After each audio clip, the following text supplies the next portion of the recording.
What are we talking about? My book. We have speed.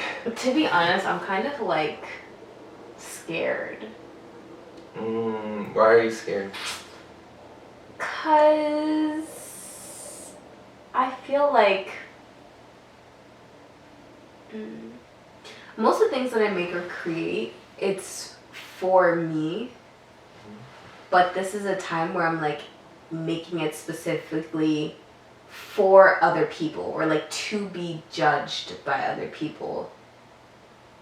And I don't know, I feel like a little bit of anxiety and stuff about like, is it good enough? Is it going to meet up to people's expectations? Because I feel like people have really high expectations of it because they know me and they know the stuff that I do, the way I write, etc.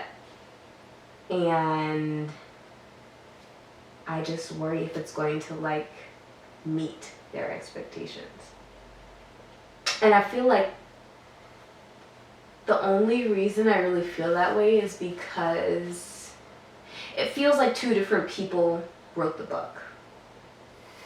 Like, because two different parts of me are shown in the book. The first half is more what I would consider my writing style. So it's kind of more poetic and focuses on imagery, and it's a little bit more cerebral. And then the last half, so that's like the first two sections, and then the last section, it's just really more conversational. And that part is it's a guide, right? It's places to see, things to do, foods to eat. So I just feel like my writing prowess doesn't shine through at that part. But I like that part in the sense of it is very conversational, connectable, and it sounds just like me, as if you were having a conversation with me, because I interject with little stories and, I have my little segues and stuff. But and it's great. Both parts are amazing.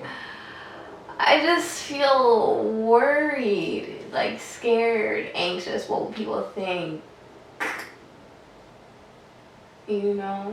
Because ultimately it's a reflection of me, on me. And I feel like it probably connects back to vulnerability of sharing my different sides of myself. This book releasing thing has also been such an emotional kind of process because there's so many people showing support, and I just don't expect that because I've just been really overwhelmed with with just hearing certain people, like people coming out of the woodworks, people that I don't even know. I mean, like, I know them in terms of like being acquaintances, but in terms of being close friends, I wouldn't expect them to be so supportive. And so that's been super touching. And it just kind of it kind of like works to combat a lot of childhood traumas that I have, right? About not being listened to, about being forgotten, about kind of not being remembered.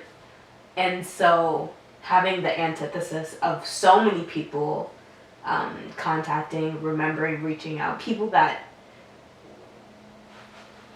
I wouldn't even think are thinking anything of me, or thinking so highly of me, or so happy to see. It's been really,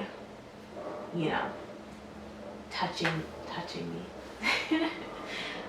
So that part is also there, right? Because I know a lot more eyes are on me and what I'm doing, what I'm creating now.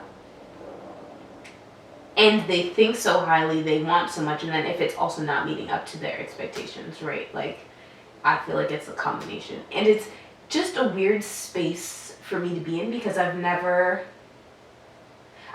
felt anxious about anything I created. And I don't know if I feel that way because I didn't have like complete creative control over this project, or if it's just a product of producing something on a mass scale or for a mass audience. A part of me believes that it's also attributed to time between when it comes out and when you're notifying people. You're like, oh, I'm releasing this in advance, a week in advance, 2 weeks in advance, so it's ingrained in people's brain. They're able to formulate an expectation, and with expectations lead to potential dissonance in what's actually received and what was That's expected. a good point. Very good point. I don't think I would have ever considered that. The creation of expectation by, putting a build up or. Because most of the things we create, we just put it out there, so there's no expectation. So it's just people. Well, now I really don't know what it is. Like, is it because there's been an expectation? Is it because it's for a mass scale? Is it because I didn't have creative autonomy? I mean, there's a potential expectation. Yeah, you don't know what other people are thinking. Come on now. You don't know. I do. I feel like I do because they're also the people that read my previous blog posts when I was in Taiwan, and they were like, "Oh my gosh, like your blog was so good. I know this is going to be great too, or I can't wait to read it." But also, just generally speaking, I'm the type of person that I take a lot of pride in the things that I create and the quality of my work. And I don't like my name to be attached to things that aren't good quality or aren't the best. They don't have to be perfect, but it has to be like a good 98, 99, 100. But I'm not like a perfectionist. I'm like super meticulous. Well, I pay a lot of attention to detail and I really like consistency, but I wouldn't consider myself a perfectionist. Maybe that's because I'm like kind of already on the tier. I feel like somebody that's like neutral chaos or chaotic neutral would probably say would you say I'm a perfectionist? I say that you oftentimes want things in a manner that you conceptualize them. I'm gonna take that as a no. I think perfection is subjective, and ultimately, to answer your question, yes. What? Yes. My perception of a perfectionist is one that is relentless in terms of seeing their interpretation or conceptualization come into fruition. I guess for me, the only difference is that I feel that I've experienced some people who are extreme. You're not like with that. Creating that vision. I would say you're like 85%, 90%. 87. Question. Answer. Daily double. Are you proud of this work? I am really proud of the first two segments, the first two sections, just because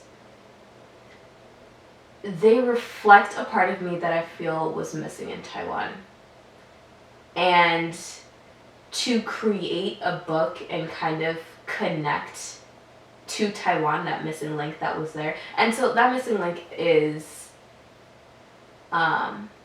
language, really, because a lot of my life centers around language. I like finding poetry in really ordinary things that even people say or, that you see around. And I'm also very cerebral. And I couldn't be those things in Taiwan because I didn't have that language. And so it's like that whole part of my identity was really missing. And so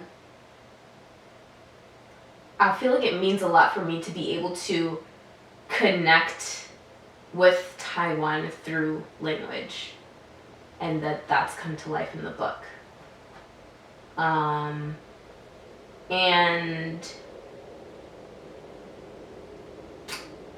I don't know, I feel like if I had complete creative autonomy on this project, I'd be more likely to say that I'm 100% confident, comfortable, and proud of the book. Here's the thing for me. It's not really even about it is about presentation, aesthetics, etc. But I think my insecurities are with the guide section, just because it feels like that part isn't worthy of a book. Like, it feels like that part's worthy of a blog post or something. Not that it's not well written, but like to put in a book form, it just feels too casual. And too surface. I feel like the type of book I would like to create has more depth and provokes you to think about the things that you hold to be true or the things that you hold as common or normal in a different way. And there's nothing about the guide part that kind of really forces that. The guide part is, again, just a lot more conversational, it's whimsical. I put in my little stories there about, getting acquainted with Taiwan culture. But it's good. Like I said, I think it's good, but I just don't feel it's strong enough for a book. But because of the type of book, the arena, the genre, it makes sense. And it's done well. But is that majority of the book, or? It feels like the majority to me. Like, when I think about it, yes, the first two sections are my pride and joy, right? And anytime that I think about the book, I'm thinking about those two sections. Or anytime that I talk about it, I'm talking about those two sections. What are those sections for the people? This is Candid! I'm the people.